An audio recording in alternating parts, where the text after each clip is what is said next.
اس وقت کائنات کے اندر جتنا بڑا ظلم چل رہا ہے، ان حالات کے اندر ہم جی رہے ہیں، ایک ایک سانس لینا دشوار ہو رہا ہے۔ کسی گھر میں ایک میت ہو جائے، بچہ فوت ہو جائے نا، کئی دن تک لوگ تعزیت کرنے کے لیے آتے ہیں۔ فلسطین کے اندر ایک رات میں 1000 بندے کو شہید کیا گیا بمباری کر کے۔ 1000 مسلمان رسول اللہ صلی اللہ علیہ وسلم کا کلمہ پڑھنے والا، سارے کے سارے معصوم تھے۔ ہسپتال کے اوپر بمباری کی گئی، جہاں پر زخمیوں کو لایا گیا تھا، بچے تھے، انہوں نے کہا یہ تو محفوظ جگہ ہے، لیکن یہودیوں نے اپنا اصل چہرہ دکھایا ہے۔ اصل چہرہ ان کا کیا ہے؟ یقتلون النبیین بغیر حق۔ یہ ایسی بدبخت قوم ہے کہ جنہوں نے اپنے دور کے نبیوں کو قتل کیا ہے، انبیاء کو قاتل ہے یہ قوم، یہ جماعت، اس مذہب والے۔ تو ان کے سامنے بچے کیا ہیں، بوڑھے کیا ہیں، خواتین کیا ہیں۔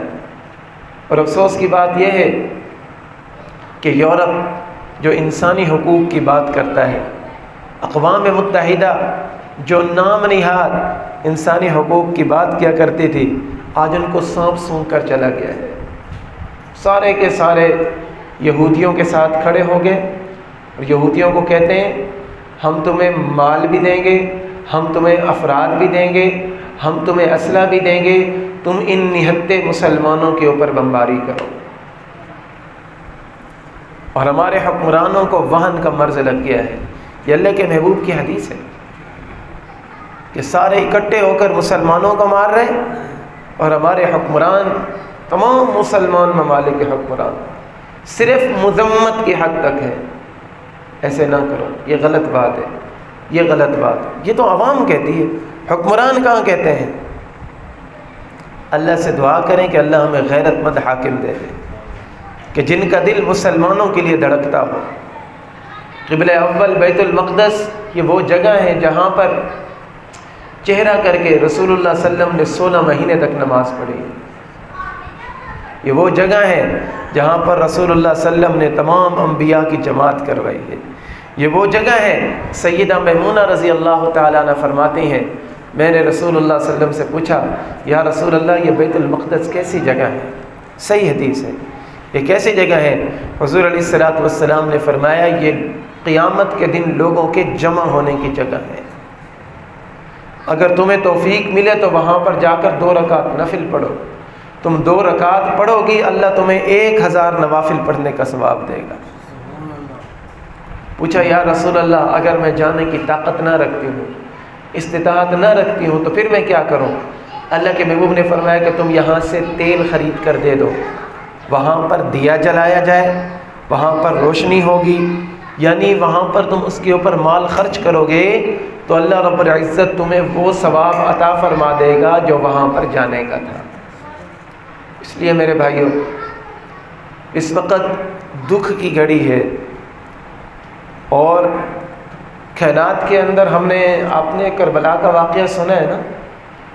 لوگ کہتے ہیں کہ کربلا کا جب واقعہ ہوا تو لوگ کیسے زندہ تھے؟ اتنی بڑی قربانی دی گئی، لوگ کیسے زندہ تھے؟ ہماری طرح زندہ تھے؟ ہم بیٹھے نا اپنے گھروں کے اندر، ہم کچھ نہیں کر سکتے، اپنا دکھ اپنا درد بیان کر سکتے ہیں امت کے سامنے، اور امت بے بس ہے۔ جب سے خلافت ختم ہوئی ہمارے درمیان یہ سرحدوں کی لکیریں آ گئی، ورنہ آج محمد ابن قاسم رحمۃ اللہ علیہ جیسا جرنیل ہوتا، ہندوستان کے اندر سے ایک مسلمان لڑکی نے خط لکھ کر بھیجا محمد بن قاسم مجھے یہاں پر قید کر لیا گیا ہے۔ محمد بن قاسم عرب سے اٹھا اور ہندوستان کے اندر آیا، کراچی کے اندر آیا، اور آ کر اس مسلمان لڑکی کو وہاں سے رہا کروایا، اور پھر یہ سارا کا سارا ملتان تک، یہ سارا دلی تک، یہ جتنا علاقہ فتح ہوا محمد ابن قاسم رحمۃ اللہ علیہ جو پہلی صدی ہجری کے اندر پاکستان ہندوستان کے اندر آئے تھے، ان کی وجہ سے یہ سارا علاقہ فتح ہوا۔ سیدنا امیر معاویہ رضی اللہ تعالی عنہ، ان کے بارے میں آتا ہے کہ ایک خاتون نے لکھا، کسی نے اس کو قید کیا اور خاتون کو کہا کہ تم بلاؤ اپنے جو تمہارا مسلمان حاکم ہے اس کو بلاؤ۔ سیدنا امیر معاویہ رضی اللہ تعالیٰ عنہ کے پاس صدا پہنچی تو امیر معاویہ رضی اللہ عنہ نے فرمایا کہ میں اس وقت تک سوؤں گا نہیں جب تک اس مسلمان خاتون کو میرے سامنے نہ لے کر۔ لشکر بھیجے ہیں، وہاں سے لشکر بھیجے ہیں، لشکر گئے ہیں اور انہوں نے علاقے فتح کرتے ہوئے جا کر اس خاتون کو وہاں سے چھڑوایا۔ ایک خاتون کو ایک آدمی نے، جرنیل نے تھپڑ مارا، اس نے وہاں سے کہا واہ معتصمہ ہو، اے معتصم، مسلمانوں کے خلیفہ تھے، ان تک آواز پہنچی ہے کہ ایک مسلمان خاتون نے مجھے پکارا ہے۔ وہاں سے لشکر تیار کروایا، لشکر تیار کروایا، اس خاتون کو رہا کروایا، اس جرنیل کو، اس کمانڈر کو اپنے سامنے بلوایا، اس خاتون کو کہا کہ اس کو تھپڑ مارو، جب تم میرے سامنے اس کو تھپڑ مارو گی تو پھر میرا دل ٹھنڈا ہوگا۔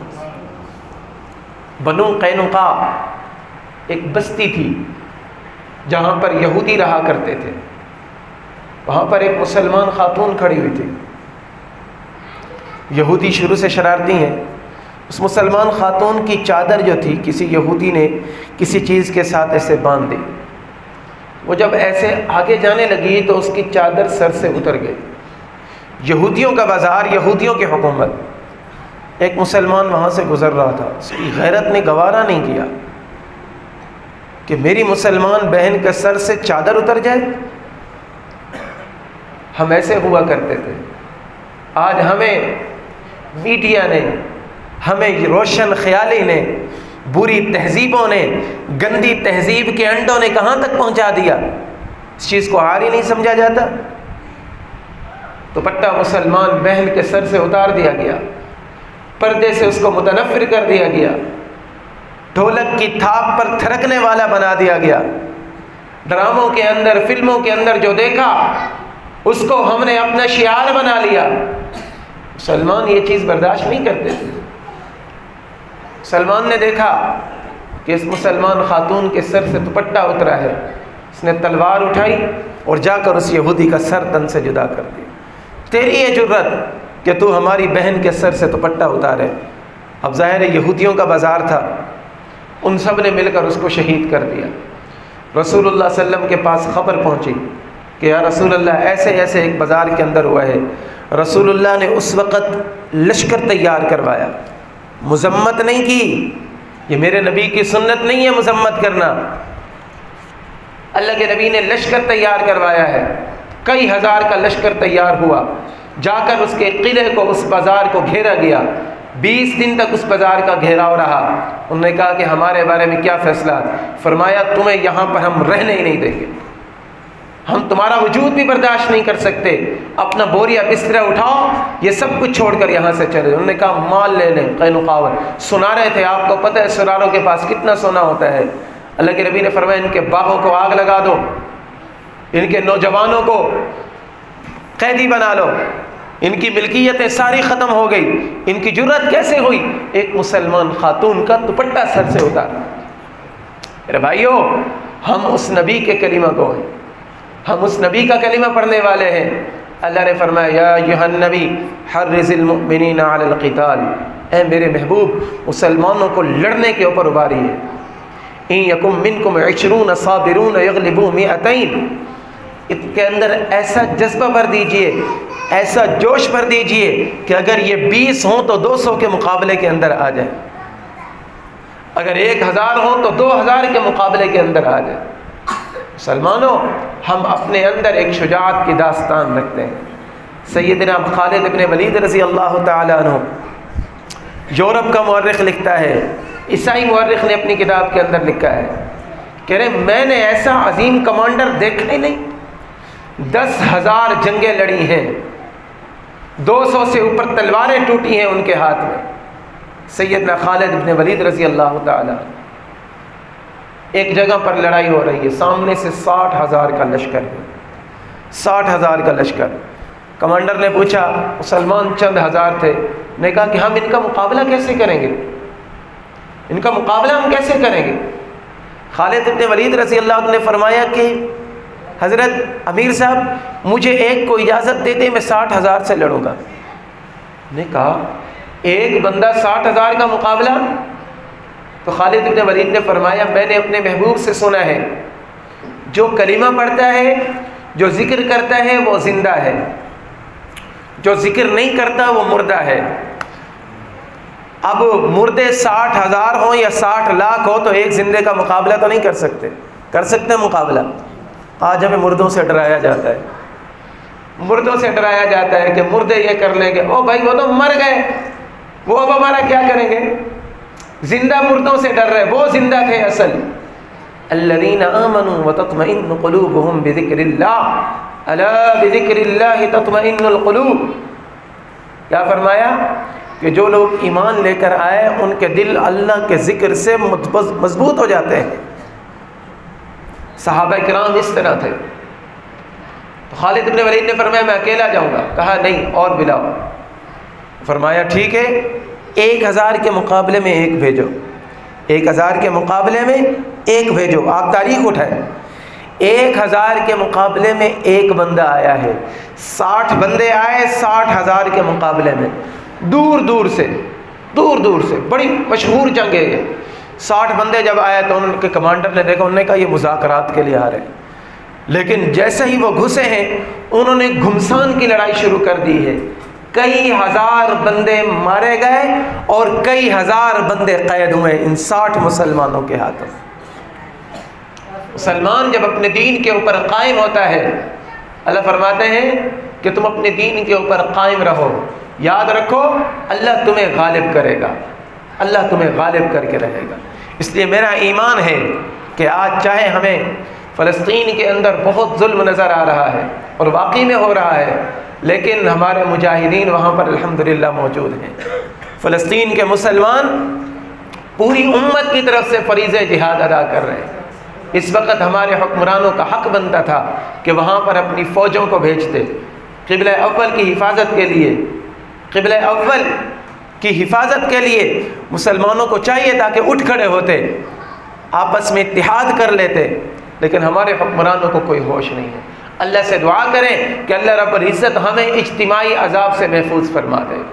رسول اللہ نے ارشاد فرمایا، صحیح حدیث ہے، فرمایا کہ جب شام کی سرزمین کے اوپر جہاد شروع ہو جائے گا، جب شام میں قتل عام شروع ہو جائے گا تو امت کے اندر کہیں پر خیر باقی نہیں رہے گی۔ آپ کو پتہ ہے 2012 سے اب تک اس وقت تک شام کے اندر مسلسل مسلمانوں کا قتل عام ہو رہا ہے، مسلسل وہاں پر بشار الاسد خبیث جو ہے مسلسل مسلمانوں کا قتل عام کر رہا ہے۔ 10-11 سال سے وہاں پر 12-13 سال سے وہاں پر یہ مسلسل چل رہا ہے۔ اللہ کے نبی نے فرمایا کہ شام کے اندر جب قتل عام شروع ہوگا تو امت کے اندر خیر نہیں رہے گی۔ یہ وہیں سے پٹی ملتی ہے، فلسطین کے اندر بھی قتل عام ہو رہا ہے۔ اس لیے میرے بھائیوں، جہاں تک ہو سکتا ہے یہ میری آپ کی ذمہ داری ہے، اپنی آواز کو مسلمانوں کے حق کے لیے بلند کریں۔ رسول اللہ نے ارشاد فرمایا ہے، من رأى منكم منكرا فليغيره بيده فإن لم يستطع فبلسانه فإن لم يستطع فبقلبه وذلك أضعف الإيمان۔ رسول اللہ نے ارشاد فرمایا کہ تم میں سے کوئی بندہ اگر برائی کو ہوتا ہوا دیکھے، ظلم کو ہوتا ہوا دیکھے، تو اس کو چاہیے کہ اس کو اپنے ہاتھ سے روکے، اس کو اپنے ہاتھ سے روکے۔ یہ پہلی مسلمان ہونے کی وجہ سے ہماری ذمہ داری بنتی ہے۔ صاحب اختیار اور صاحب اقتدار جو طبقہ ہے، یہ اس کی ذمہ داری ہے کہ جا کر اسرائیل کے ہاتھ کو وہاں پر روک لیں۔ میں اور آپ عوام ہیں، ہم کچھ نہیں کر سکتے، تو کیا کرو؟ فَإِن لَّمْ يَسْتَطِعْ فَبِلِسَانِهِ۔ اگر تم اس کی طاقت نہیں رکھتے ہو تو پھر اپنی زبان کے ساتھ منع کرو، اپنی زبان استعمال کرو۔ اگر تمہاری زبان سے مسلمانوں کو فائدہ پہنچتا ہے، اتنا بولو اتنا بولو اتنا بولو کہ تمہاری زبان گنگ ہو جائے، دین سے تم کو دین کو فائدہ پہنچے، تمہاری زبان اس لیے استعمال ہو۔ آج سوشل میڈیا کے اوپر کتنے نوجوان ہیں، ٹک ٹاک کے اوپر کتنے نوجوان ہیں، یہ یوٹیوب وغیرہ واٹس ایپ کے اوپر کتنے نوجوان ہیں، لیکن ہمیں جرت نہیں ہوتی کہ ہم مسلمانوں کے حق کے لیے آواز اٹھائیں۔ اللہ رب العزت نے تمہیں جو صلاحیتیں دی ہیں، اپنی صلاحیتوں کو دین کے اوپر قربان کرو۔ اللہ کی قسم، تم جو صلاحیت دین کے اوپر قربان کرو گے، اللہ رب العزت 10 گنا بڑھا کر تمہیں واپس کر دے گا۔ کیا فرمایا؟ من جاء بالحسنتی فلہ عشر امثالہا، جو تم میں سے ایک نیکی لے کر آئے گا، ایک صلاحیت کو قربان کرے گا، اللہ اس کو 10 گنا صلاحیتیں بڑھا کر دے گا۔ اس نے ہمارے مرشد فرماتے ہیں تمہارے چلنے سے پیدا ہوتا ہے، چلو چلو، اتنا چلو مسلمانوں کے لیے کہ لنگڑے ہو جاؤ۔ تمہارے بولنے سے پیدا ہوتا ہے، اتنا بولو کہ تمہاری زبانیں گنگ ہو جائیں۔ تمہارے لکھنے سے پیدا ہوتا ہے، اتنا لکھو کہ تمہارے ہاتھ ٹوٹ جائیں۔ قیامت کے دن تمہارے قدم بھی گواہی دیں گی، تمہاری زبانیں بھی گواہی دیں گی، تمہارے ہاتھ بھی گواہی دیں گے کہ اللہ ہم سے جو کچھ ہو سکتا تھا ہم نے مسلمانوں کے لیے کیا تھا۔ اور پھر ہمیں میچوں کے اندر لگا دیا، میچوں کے اندر لگا دیا کہ مسلمان ورلڈ کپ کے اندر مشغول ہو جائیں۔ کتنا نوجوان طبقہ ہے اس کو پتہ ہی نہیں ہے کہ اتنا بڑا ظلم ہو رہا ہے۔ ہمیں چاہیے تھا کہ ہم ان سب چیزوں کا بائیکاٹ کریں، ہم نہیں کریں گے۔ میں تو یہ کہتا ہوں کہ اگر خدا نہ خواستہ اللہ میرے ملک کی حفاظت کرے، میرے ملک کے بارڈر کے اوپر کہ اگر یہ ہو رہا ہو اور نوجوانوں کو کرکٹ میچ کے اوپر لگا دی جائے تو ان کو کوئی پتہ نہیں چلے گا۔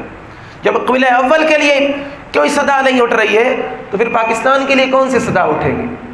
اس لیے ہمیں ضرورت ہے کہ ہم غیرت ایمانی کو زندہ کریں، اپنی صلاحیتوں کو مسلمانوں کے لیے استعمال کریں، جہاں تک ہماری آواز پہنچ سکتی ہے وہاں تک پہنچائیں۔ اور اس کے ساتھ ساتھ میڈیا کے اوپر آپ حضرات کو یہ بتا دیں کہ میڈیا کے اوپر یہودیوں کا کنٹرول ہے۔ وہ میڈیا کے اوپر آپ کو وہ خبریں دکھائیں گے جو وہ چاہیں گے، جو چاہیں گے وہی آپ کو دکھایا جائے گا۔ صرف فلسطین کا دکھا رہے ہیں، فلسطین کے اندر یہ ہو گیا، مسلمان بیچارے سہم جائیں، ڈر جائیں۔ بھائی مسلمان ایسے نہیں ہیں، مسلمان ایک بیج کی مانند ہوتا ہے، شہید کا خون بیج کی مانند ہوتا ہے۔ آپ لوگ کاشتکار ہیں، آپ کو پتہ ہے کہ اگر گندم کے لیے آپ 1.25 من بیج زمین میں ڈالیں گے تو وہ 60 من بن کے نکلے گی نا۔ کپاس کے لیے 10-15 کلو ڈالا یا 20 کلو ڈالا، 20-25 من، 30 من، 40-50 من بن کے نکلتی ہے نہیں نکلتی؟ شہید جو ہوتا ہے وہ مسلم قوم کے لیے بیج کی مانند ہوتا ہے۔ جہاں پر شہید کا خون گرتا ہے اس ایک کی وجہ سے اللہ سینکڑوں وہاں پر شہداء پیدا کرتا ہے، سینکڑوں ایسے مسلمان پیدا کرتا ہے جو دین کے اوپر قربان ہونا چاہتے ہیں۔ لوگ یہ سمجھ رہے ہیں کہ فلسطین کے اندر اگر مسلمانوں کو شہید کر دیا گیا وہاں پر آواز دب جائے گی، وہاں پر آواز نہیں دب سکتی ہے۔ یہ مسلمان ہیں، یہ ڈرنے والی قوم نہیں ہے، یہ محمد الرسول اللہ کا کلمہ پڑھنے والی قوم ہے۔ ہم بہادر نبی کے امتی ہیں۔ کیسا نبی؟ مدینہ کے اندر ایک مرتبہ زلزلہ آیا، آپ حضرات نے سنا ہوگا، ایک مرتبہ زلزلہ آیا، مدینہ والے سہم گئے، لوگوں نے تلواریں اٹھائی، لاٹھیاں اٹھائی، چیخ کی آواز آئی، ایسے ڈرونی آواز آئی، ایسے لوگ ڈر ڈر کے باہر نکل رہے ہیں، دیکھتے ہیں جائے مدینہ کی طرف کون ہے۔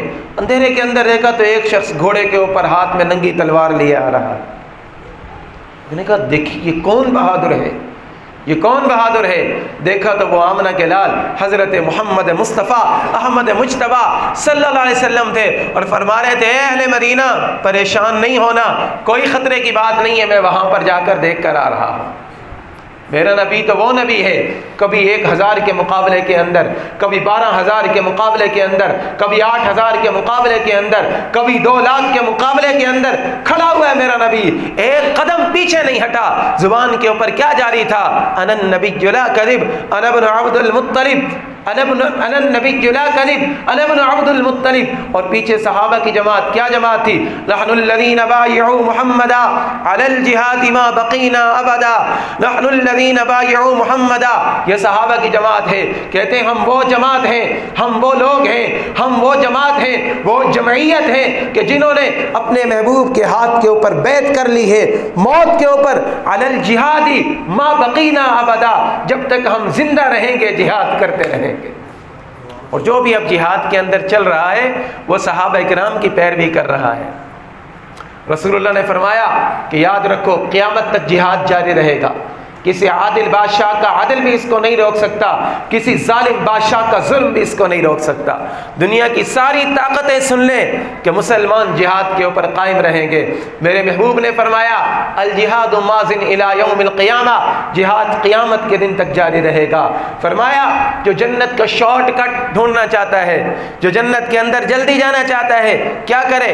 الجہاد مختصر طریق الجنہ، اس کو چاہیے کہ جہاد کے اندر لگ جائے۔ جو عذاب قبر سے محفوظ ہونا چاہتا ہے، اللہ کے محبوب نے فرمایا کہ جو اللہ کے راستے میں کٹ جاتا ہے، شہید ہو جاتا ہے، اللہ اس کو عذاب قبر سے محفوظ کر دیتا ہے۔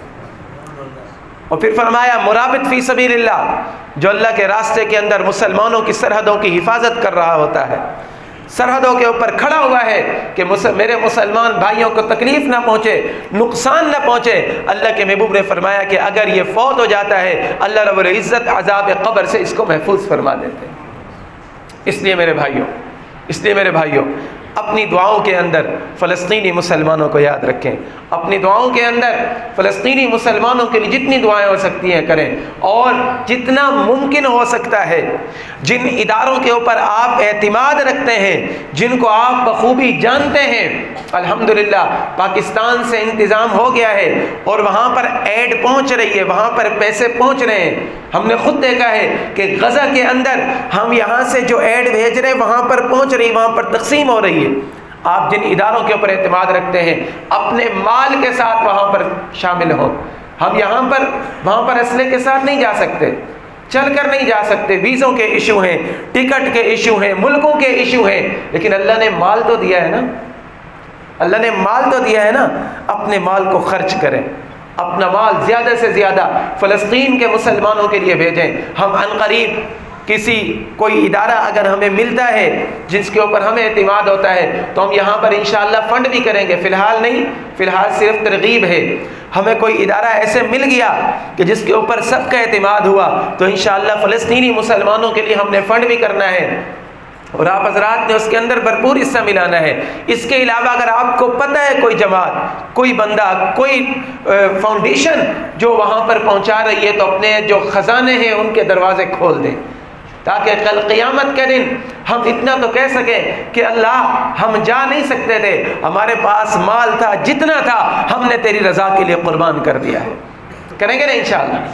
اور وہ جو کافر ہیں، جو یہودی ہیں، ان کے اوپر کوئی ظلم نہیں ہو رہا، ان کے ساتھ بالکل ٹھیک ہو رہا ہے۔ دل کے کسی گوشے کے اندر میں نے ایک دو ویڈیو دیکھی سوشل میڈیا کے اوپر، تو کہہ رہا تھا کہ یار ٹھیک ہے فلسطین کے اندر ظلم ہو رہا ہے، لیکن یہ فلسطین والے جو ہے نا وہاں پر بمباریاں کر رہے ہیں۔ انہوں نے اپنے پورے ملک کو، میں نے پچھلے جمعے بتایا تھا، انہوں نے اپنے پورے ملک کو ایک بنکر بنایا ہوا ہے، پورا ملک نیچے انڈر گراؤنڈ انہوں نے سب کچھ بنایا ہوا ہے۔ ان کا ہر ایک بچہ، ہر نوجوان، ہر خاتون، وہ سارے کے سارے ملٹری کے اندر ہوتے ہیں، وہاں پر کوئی ظلم نہیں ہو رہا ہے۔ لیکن الحمدللہ یہ آپ حضرات کو خوشخبری دے دیں کہ جس طرح فلسطین کے اندر بمباری ہو رہی ہے، اس سے زیادہ الحمدللہ اسرائیل کے اندر ہو رہی ہے، لیکن میڈیا آپ کو نہیں دکھائے گا، میڈیا ان کی چیخیں نہیں دکھائے گا، وہ ہمارے جذبات کو کم کرے گا، وہ مجاہدین کی کارروائی نہیں دکھائے گا، وہ ہمیں مزید نیچے گرائے گا کہ یہ کیا ہو گیا۔ حماس والوں کو چاہیے کہ جہاد کو روک دیں، القسام والوں کو چاہیے، اقصی بریگیڈیئر والوں کو چاہیے کہ روک دیں، یہ تو بڑا ظلم ہو رہا ہے۔